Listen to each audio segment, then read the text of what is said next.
Well, good morning. I'm Good Marty morning. Keller, and I'm here with John Donovan.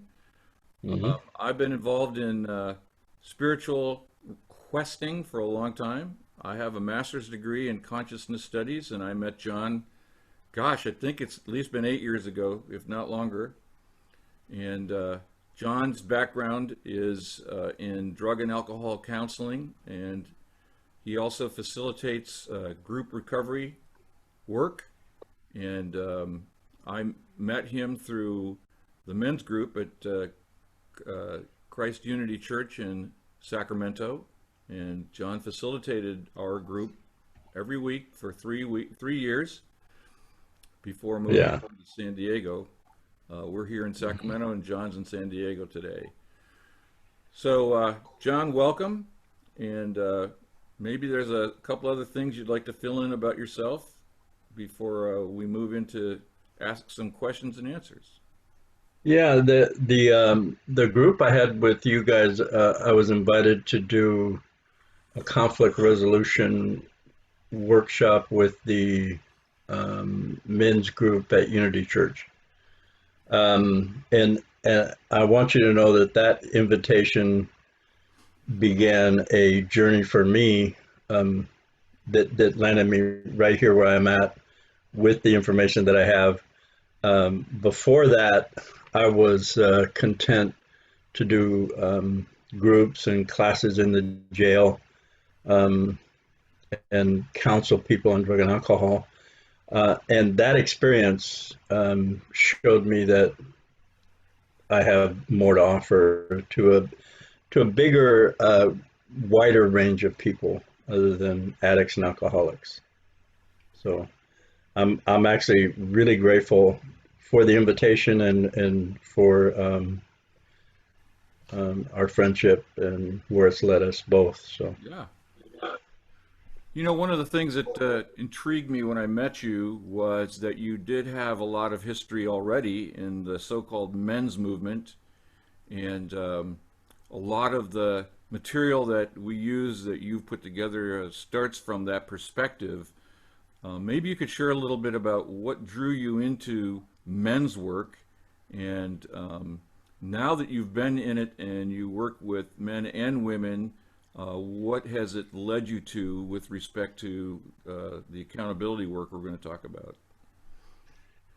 um, I at first I was afraid of men's work. Mm. Um, I did a workshop retreat in 1989 with um, Michael Mead, oh, the guy that wrote Iron John, um, Robert Bly? Robert Bly. Um, and it was a 3 day, excuse me, 3 day workshop retreat. And there were things I opted out of because of my old belief system. Um, it was scary in that they weren't adhering to the norms as I knew them, like going to church, praying, get on our knees. They were actively creating ritual, which I was actually afraid of. And I chose one night they were going to do a ritual at night, and I chose not to join just because. Actually, I don't know what my particular thought was, but it was in the line of that's not Christian. So I had an experience of doing what I believed was right for me, um, and then just allowing myself to make that choice, which was significant in my recovery, in that it didn't matter to me whether it was right or wrong. It was what I needed to do for myself in the moment. And that was like my first experience of ever looking out for myself in that particular way. And again, it wasn't about being right or wrong. It was an experience I had that added to me. And then I started joining local in the Sacramento area, Sacramento Valley Men's Council. We did a thing called Night Works once a month where we gathered in somebody's backyard, had a fire drumming circle. The rules were tell your truth, no violence. And it assisted my recovery in a way that I didn't even know I wanted. It's like I stumbled into it. And I learned a lot about myself. I created connection with other men that became valuable to my learning that I have a sense of self and my value as a man. Um, it started with creating an intent when I first got into recovery. What I wanted was to have my critical mind shut down just for a minute, just for a little while. And that intent led to interest in 12-step meetings, interested in men's work. And it kind of led me by the hand into a place I didn't know how to ask for. And what I've developed over the years is creating intent is powerful. And I don't want to say it's easy, and it creates results.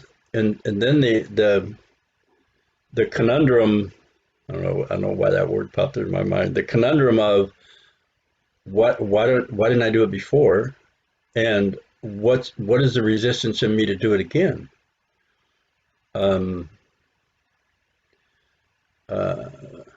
It's like the question I ask people when I do a workshop: have you ever hurt somebody you loved, regretted it, and then did it again, usually in the same way? Well, that was my experience, and it was confusing. It was cunning. It was baffling. It's like they say in the 12 step, this is a cunning, baffling, powerful disease. And I didn't know what the mechanism was. And my recovery work, men's work, working in the institutions led me to a collection of information. I don't know if those two fit together. A collection of experiences that when I put it together, it's effective.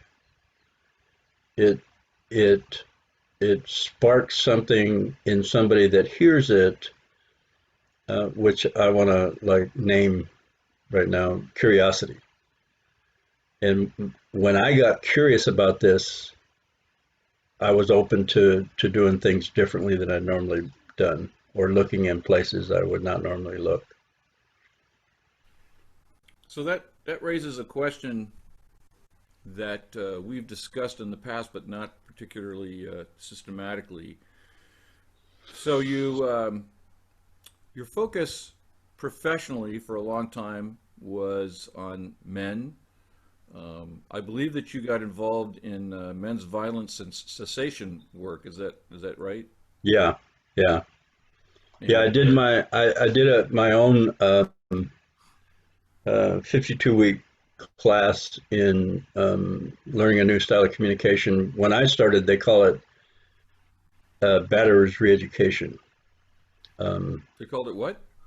Batterers reeducation. It was a court mandated class, which I wasn't court mandated, but anybody from the community could join. So I was one of those people that went to it without having to be court mandated. And that's where I learned about how to get some clarity. Number one, if I was in that meeting, I was a violent man, because the meeting, the group, the class was for violent men. And that's what the instructor told me. If that doesn't fit who you are, you see that you're not violent, you're just in the wrong class. I'm good with that. You're just in the wrong class. So staying got me out of denial. And then this man started talking about he broke violence down from baseball bat and broken teeth to a style of communication that was coercive and controlling, which I could relate to. I mean, yeah, that's what I do. Um, and then he said the way out is simply to own the behavior and then choose a different behavior.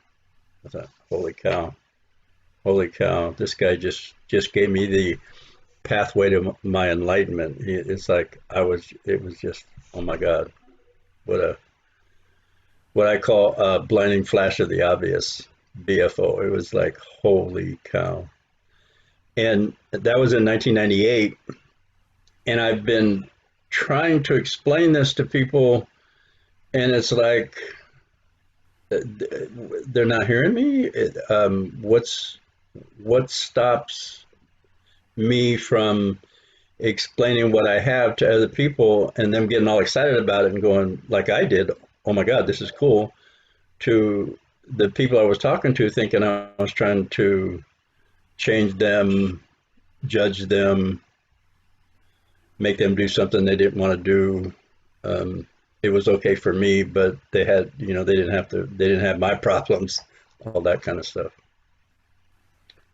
It's So one so, of the things, and that's why we're here, is to see how we can um, offer this information in a way that people can hear it and just simply get curious about what we're saying. one of the things that you said earlier was you're dealing with your critical mind, Yeah. and I suspect that this critical mind dynamic is A, universal to all human beings, and B, the obstacle to hearing what would be this aha that you were graced to hear in that moment. As you were sharing that, I was thinking about the old story about the Buddha, and that he basically at one moment woke up. And it's like you woke up to something that was always there but was slumbering in your consciousness. And that this process that we're on here is really all about waking up, waking up, waking up to all of those things in the darkness of our subconscious that are actually available to us if we can wake up to them. So what made me go ahead. Did you want to? And it what I have been struggling with, and a word I use to describe what I'm doing to people, is talking about the logistics of where you find yourself. I was going to say the logistics of manifestation, but that gets a bit cosmic for people, and they'll just go, "Oh my God, this guy's a tree hugger." So I'm going to shut this stuff down. Logistics of manifestation, logistics of how I answered that question: hurt the people I love, regret it, and then do it again. How's that? What's the mechanism inside me that's keeps me in that loop when I consciously am aware that I don't want to do this, and I find myself stuck in that behavior. And so logistics of manifestation, or logistics of awakening, I don't know. um, Yeah, I could probably have a thick diary of those moments where um, my enlightened self says, let's do A, and my less enlightened self says, let's do B, and B wins. he wins. There's It's like I'm powerless. yes, I feel absolutely powerless, even as you said. I know at some level this is not the best choice. There's a better choice, and I'm choosing the less good choice. So that yes, so that the structure of this really is valuable to understand because it is part of our nature, and it's not going away. And it may or may not be alterable, but it's not alterable by me, that's for sure. Mm-hmm. As you know, I got, as I mentioned at the top of our talk, I got my degree in consciousness studies, my master's degree. And as you know, I'm a student of the work of Ken Wilber, and Mm-hmm. he has a certain approach to this same question. It's like, what are these structures of consciousness that make yield certain results, and are those structures alterable or transcendable, and if so, how? And I think that's what Mm-hmm. our accountability practice is about, laying bare the compulsions and the addictions and the attitudes, belief systems that have been buried in my subconscious for years, and taking a new look at them, a fresh look at them, maybe sometimes for the first time, and then getting in touch with my deepest self, my deepest desires, asking what I want, and as you said, creating an intention based on this new information that showed up. And it will probably, my experience is, it will probably generate an emotional response, as if my body finally got to be heard. And Yes. in that emotional response, there's truth. And so I was curious, because oftentimes in our culture, um, men and women, I think in a different kind of way, um, are invited to avoid feeling. And so Yeah. if I don't know how to feel, or if I channel all of my feelings into one feeling alone, anger, let's say, Mm-hmm. fake anger, um, Mm-hmm.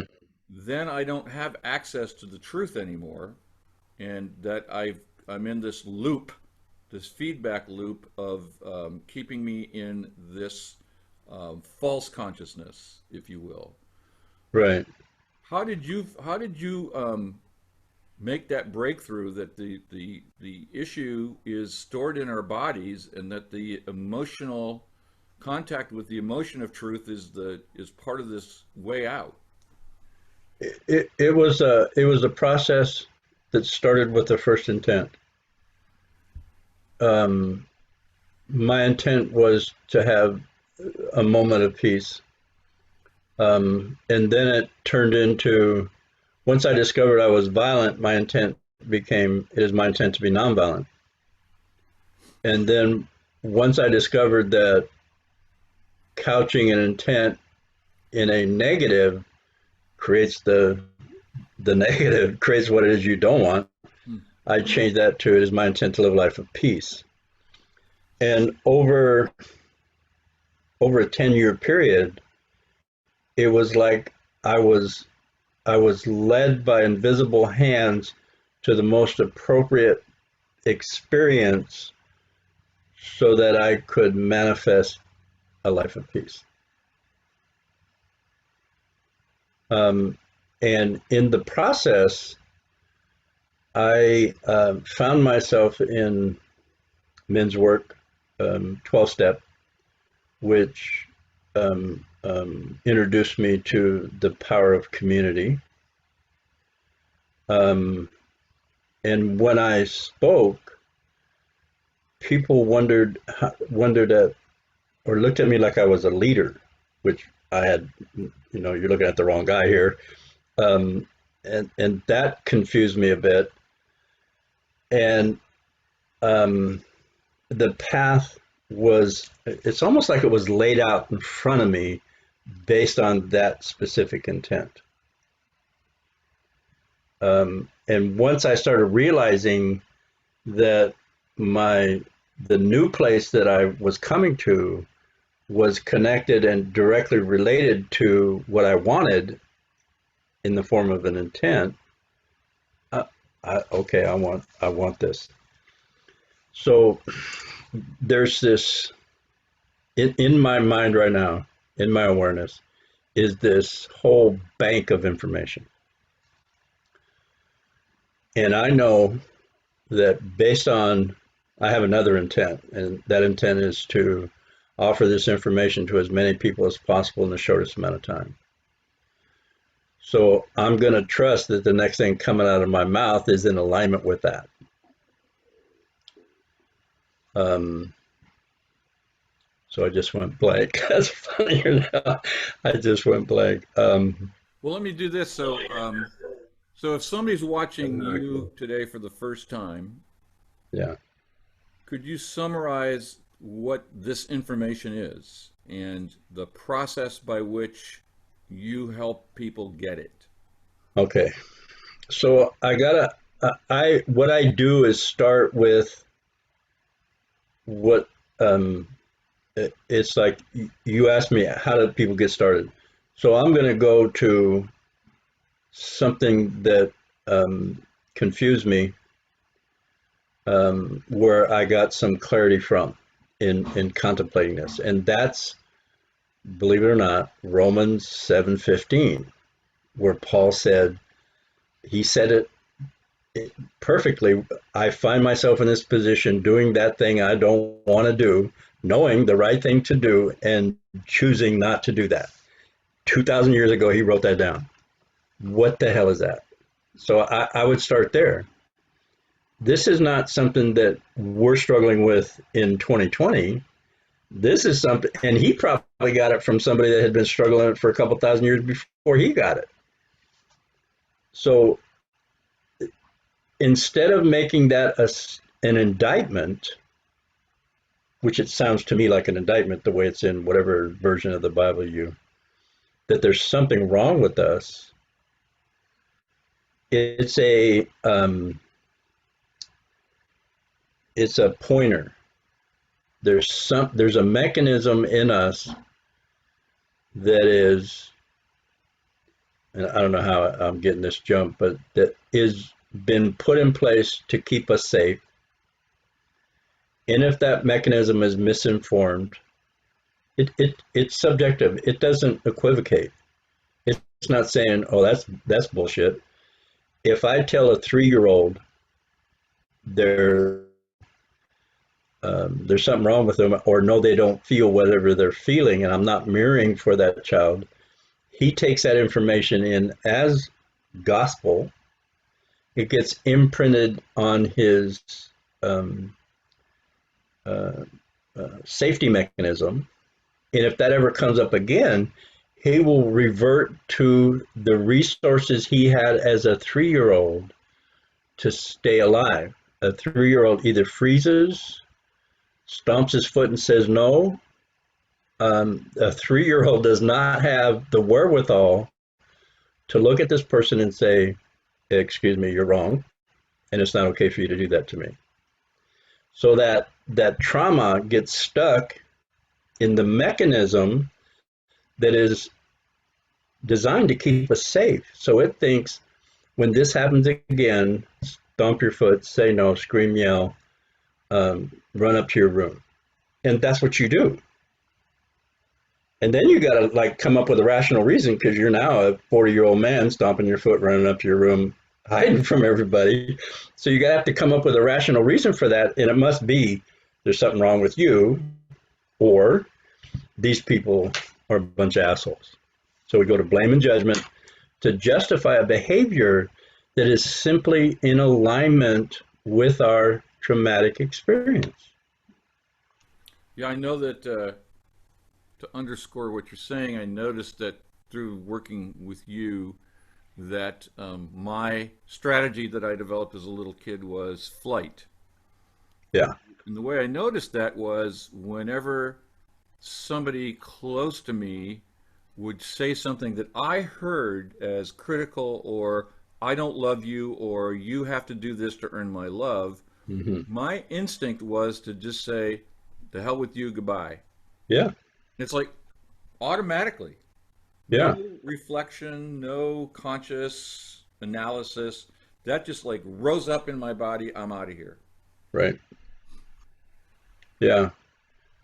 Um, so this experience, and I'm going to make another leap here. My traumatic experience, the trauma I experienced as a child,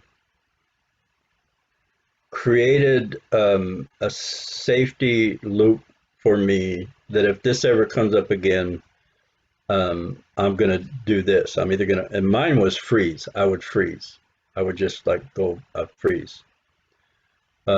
And it also, over the years, de- helped me identify who I was, an identity, man, worker, provider.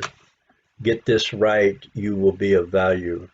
So it shifted my identity from the essence of who I was to the outcome of my behavior. So I became my behaviors. If you asked me who I was before my recovery, I would tell you I'm an industrial mechanic and a father. I work hard and make good money. That's my value. And I had created this identity that was easily shot down or had no, this is the key here, it had no I had no connection to my authentic feeling self, and that created an inability for me to connect to the people I said I loved, my wife, my children, whatever friends I might have had. Um, so I'm going to stop there. So we were talking about the process and how somebody who's unfamiliar with the work would be introduced to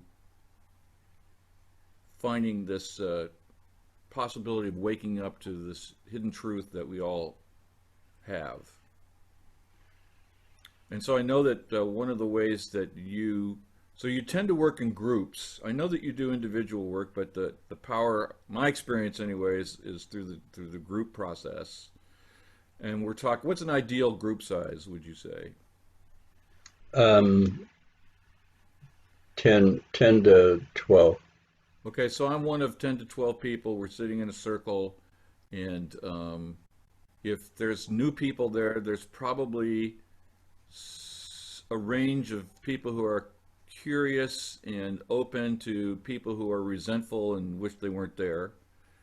And I know that you have a question or two that you use to kick things off. And maybe you could share that with us. Um, I know you mentioned the one about, have you ever hurt somebody and decided that you'd never do that again, and then you did it again? mhm. I asked the new people that come in, what do you want that you don't have, Ah, or what do you want that you had and you lost it somewhere, or you gave it up, um, or what are you looking for being in this group? What is it you want that you don't have? And I'll work with them to give me a response. Um, Somebody might say to me, I want a relationship where both people are respectful. And I said, well, I, you can't have that. I don't know where that is. Now, if you ask me, I want a relationship where I'm respectful. Yeah, we can work on that. Um, and then I help them, if necessary, to identify what it is they're looking for. Is it self-love? Is it the capacity to love myself? Is it self-respect? Is it a feeling of confidence where they may feel insecure all the time and they want to feel confident? Because they see these qualities in other people. Let me say, I saw these qualities in other people and I wondered at it. What are they doing? How are they doing that? right. I was curious. So that when they identify what they want, I talk to them about what's standing in their way. And I have four things that are barriers: belief system, attitudes, habits, and expectations. And then I go through all four of those. And all four of them are about them, about nobody else. It's inside them. And after I go through those four things, I most people are looking at me with their jaw open, or they're falling asleep, or they're looking at other people wondering what's going on. And I tell them I want to break down what these barriers are. What I tell them is that the way to what they want. I ask them, once I define the barriers, I ask them, how do you feel? I've just told you that everything you think, everything you say, and everything you do is actually the only barrier of you having what you want that you don't have. And that's when they look at me. And then I say, let me break that down for you. The way to what you want is through your emotional body. And I wish I had something else to tell somebody raised in this society where you're conditioned to be out of your emotional body into your rational mind. And that is what got you here. And the way out is reconnecting with your emotional feeling body. It's like your Google map to success or your Google map to fulfillment. And it's been taken from you. As men, we deny it.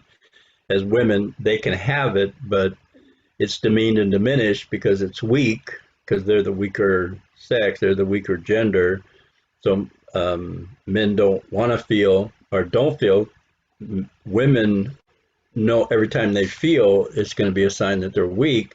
So that one connection to ourselves that'll offer us the information we need to move towards what we want or fulfillment has been denied or ridiculed and humiliated out of us.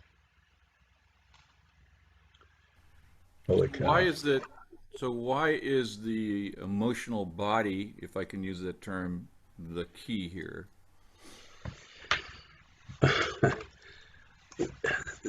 That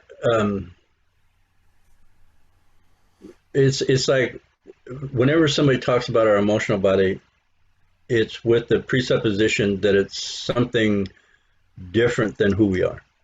It's like an aspect of ourselves, or it's a thing that we have to like look at and control and make sure we're this and make sure that.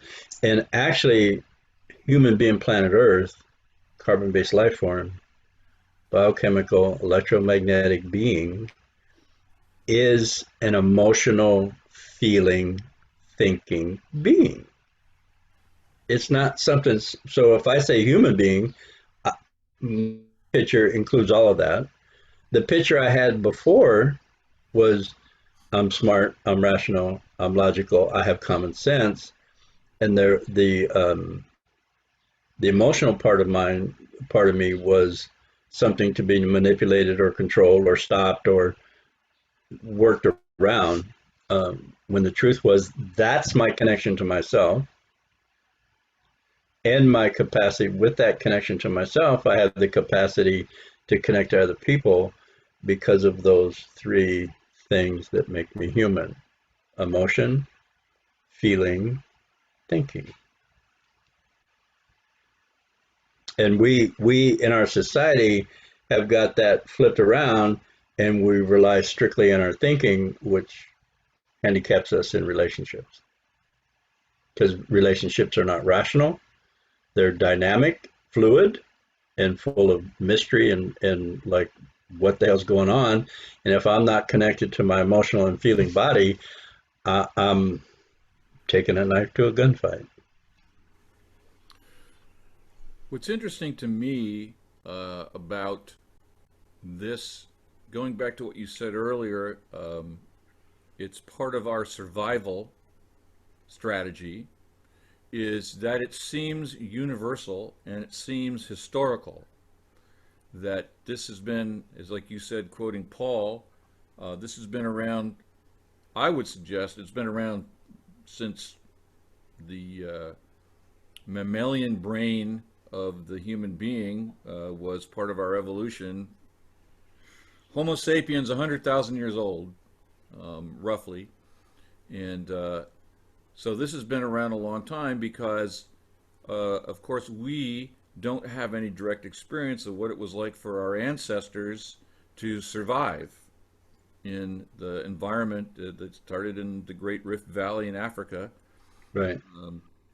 But you can imagine what they needed to do just to be able to eat every day, to survive, to deal with whatever threats were in the environment, Mm-hmm. animal threats, weather, Mm-hmm. climate, all those kinds of things. Right. So it makes sense to me that survival traits were the first and most important um, emotional internal structure that got developed because survival is built into a living creature. I mean, by the Right. definition of life is it's ongoing. Right. And so what I find curious is that with all of that rational capacity that you noted that we have, that we haven't, as a species, figured this out yet. That we're still captive, both on an individual and a societal basis, to these subconscious emotional currents, and that we've developed this survival trait, by and large, which includes numbing ourselves or ignoring or playing down or diminishing the emotional body. Mm-hmm. And yet, my experience is, having gotten in touch with the emotional truth, it's liberating. It's like the opposite of mere survival. Yeah.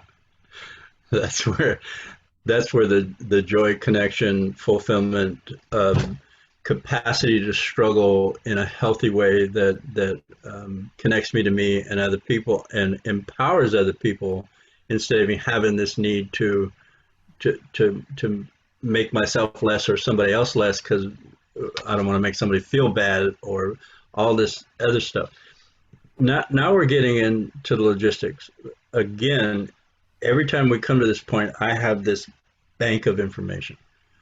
Right now, I believe what is important is to take that reticular activating system, that fight, flight, freeze mechanism, that survival mechanism, and talk a little bit about it. It is a subjective mechanism that simply takes in information as truth, as your experience. So if I touch something that's hot, this mechanism doesn't judge the fire as good or bad.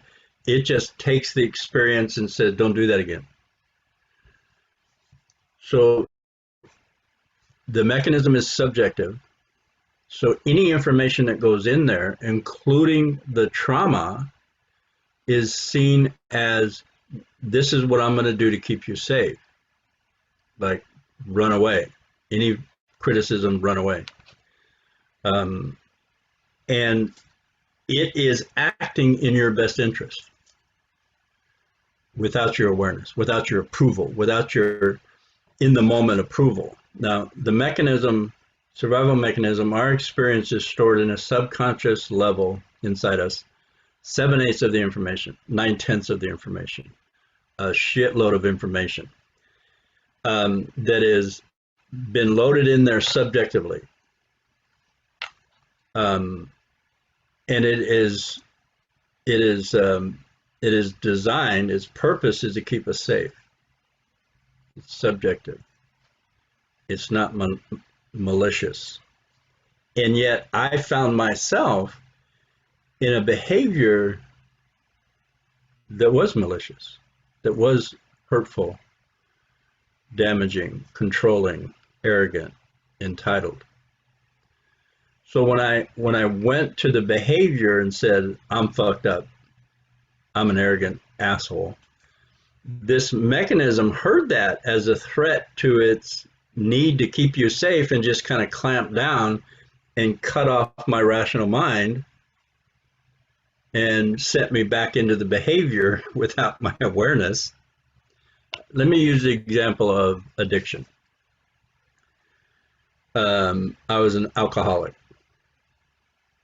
So this mechanism had equated my survival, my life, my safety with the ingestion of alcohol. So I said in my rational way, I don't want to do this anymore. I got to deal with my wife, my children. It's killing me. I don't want to do this. So I find myself driving home, stopping at a 7-Eleven, thinking I'm going to get a 6-pack of Coke, and I ended up at the counter with a 12-pack of beer. I'm going, I already got it, so I might as well. This mechanism will actually shut off my rational brain to ensure that I survive. It's not doing it. It's not doing it to hurt me. It's doing it because it believes that that's what I need to stay alive. And it's the most powerful mechanism on the planet. Depending on how many years you believe we've been here, it's the mechanism that has kept us sentient on this planet for that many years. It's designed to be powerful. And yet, if we demean and diminish, we call our brainstem lizard brain, mammalian, or lizard brain. So nobody wants to be a damn lizard, and we're above that. And then we call the midbrain, the emotional processor of our brain, the monkey mind, and nobody wants to be a silly ass monkey. So then we default to the rational mind, which has no power to shift that midbrain and brainstem. And then we struggle.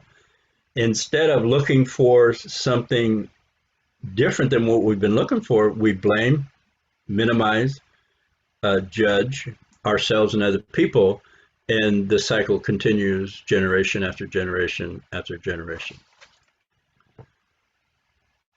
So I want to say this. So my answer to why do I do that thing I don't want to do is because I think it's a good idea at the moment. And that makes no rational sense whatsoever. Right. And so you're not rationally thinking it's a good idea. You're actually feeling the truth of this being a good idea. It was, yes, it was the best I can do. What I'm doing, Marty, is getting myself out of blame and judgment. Right. Because blame and judgment stop the process of awareness. As soon as I blame or judge myself, this mechanism tightens down on the old belief and just gets harder. As soon as I observe it and go, oh, that was the best decision I could do with the information I had, it's going, hey, we're good.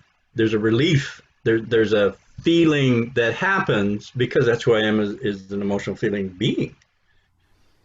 And that experience now is imprinted over the totality of the experience that's in my subconscious minds, which shifts it a little bit, which changes likely the behavior. That was the most radical thing I learned from you, was that it was possible to name my behaviors without making them wrong. Right. That shifted everything. Yeah. And we did some excruciating shadow work where I chose with the in the energy of the group, so I can't let the group down, so I got to do my breakthrough here. Yeah. I chose to own that I'm a deceitful, lying manipulator, and I didn't get kicked out of the group. Nobody said, okay, that's it. And so when that didn't happen, you would say, and how do you feel knowing that you are a deceitful, manipulating liar? And, this emotional energy would just well up and cause me to tear up. And that's the gold. I didn't know that. And it was uncomfortable as hell, and I'm sitting here in a gold mine. Mm-hmm.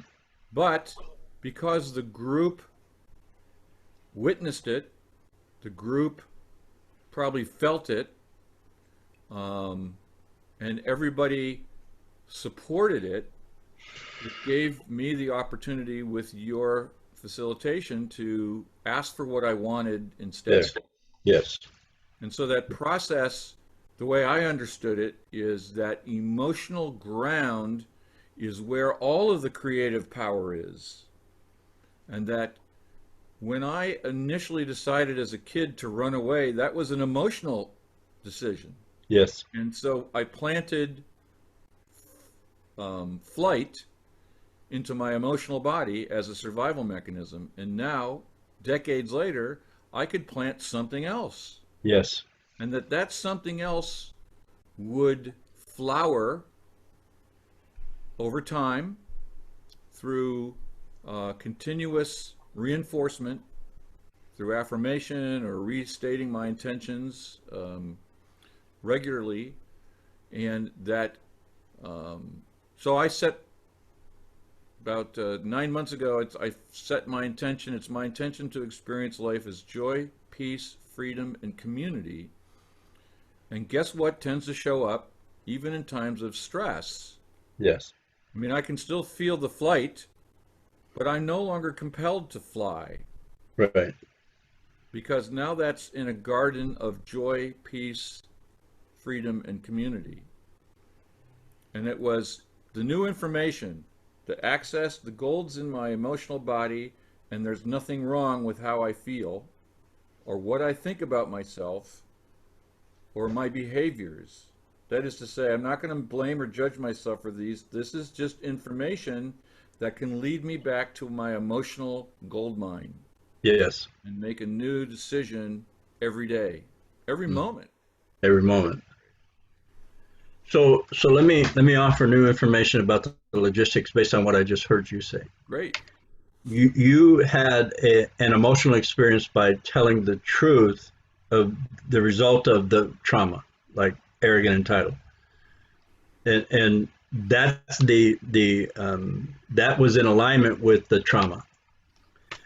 What I also learned about this mechanism is that it only imprints feeling emotional frequency.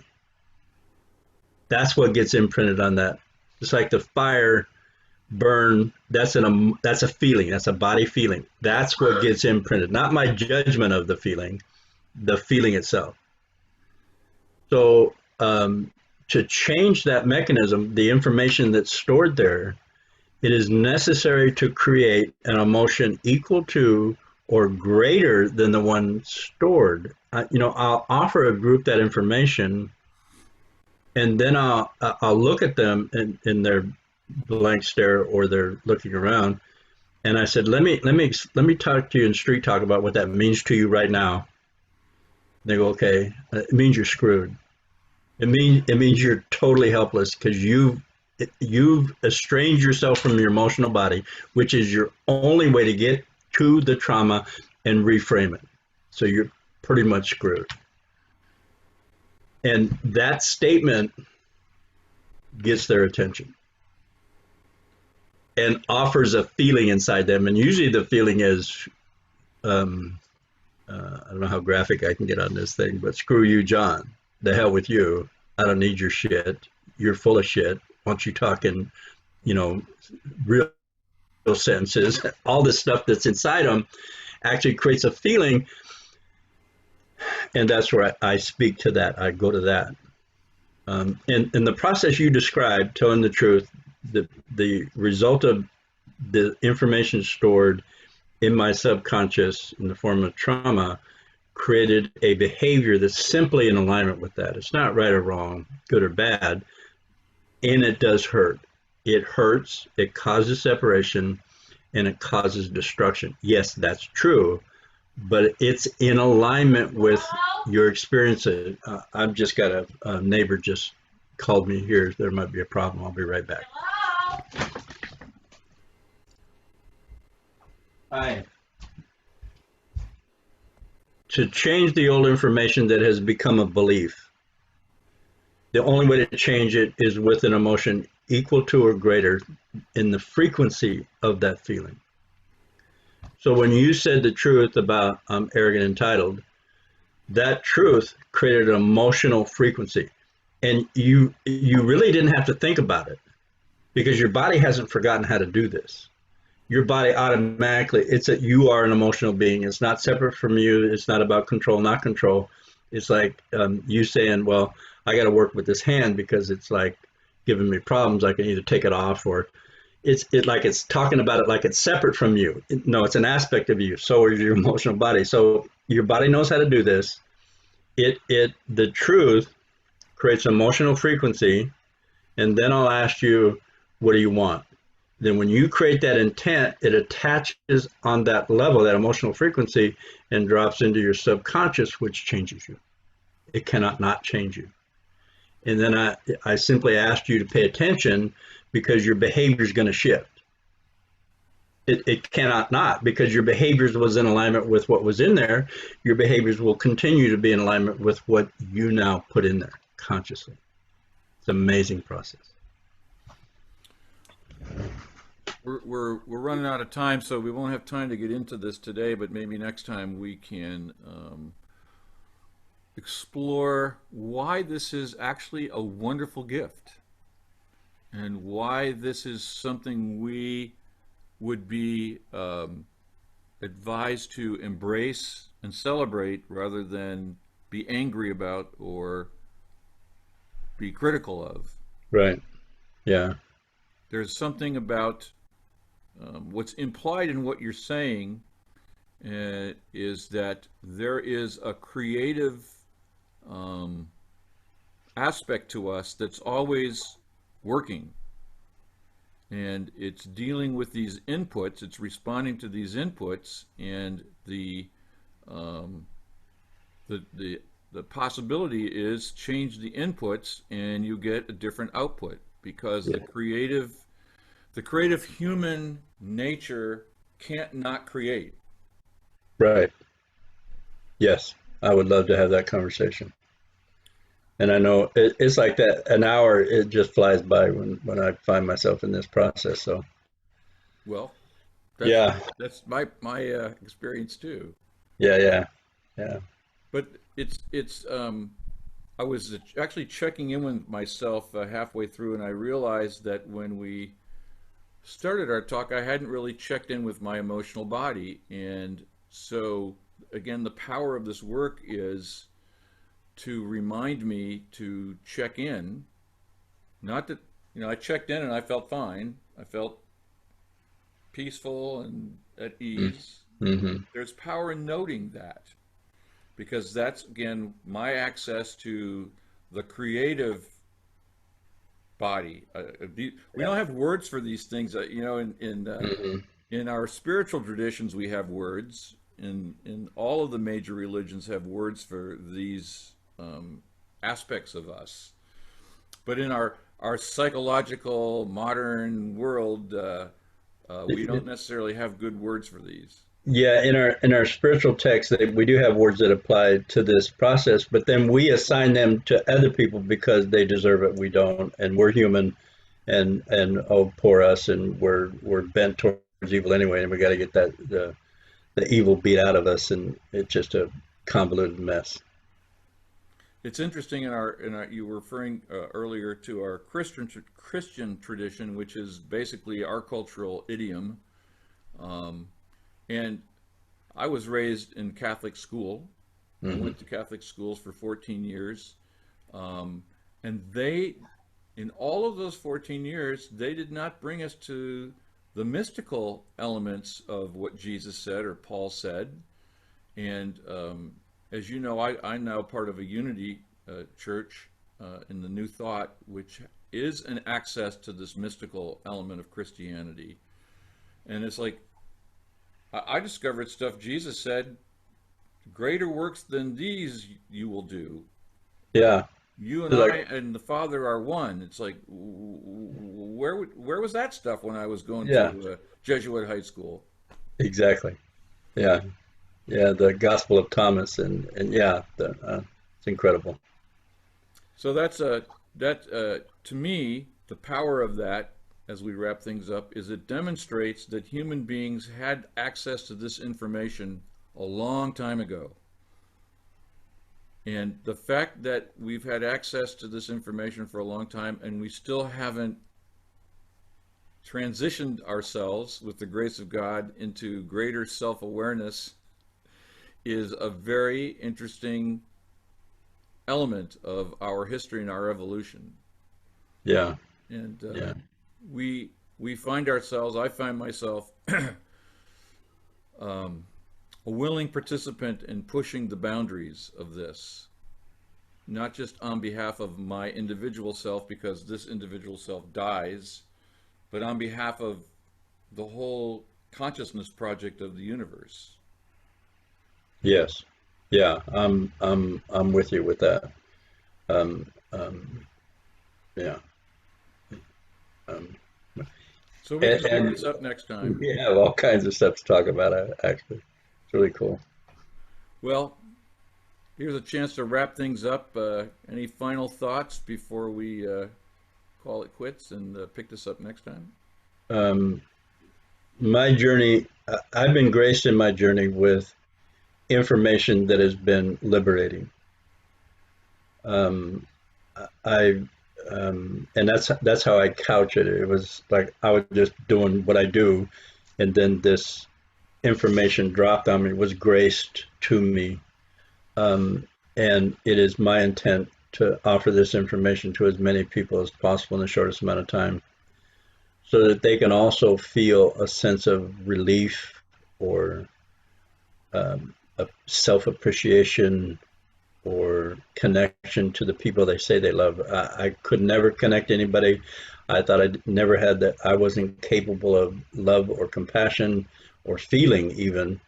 And I see that I was sorely mistaken. Well, thanks, John. Thanks for our friendship and thanks for the mentorship. And I look forward to picking this up and finding out more. Okay. Yeah, me too. All right. Yeah, Thanks, Marty. thanks.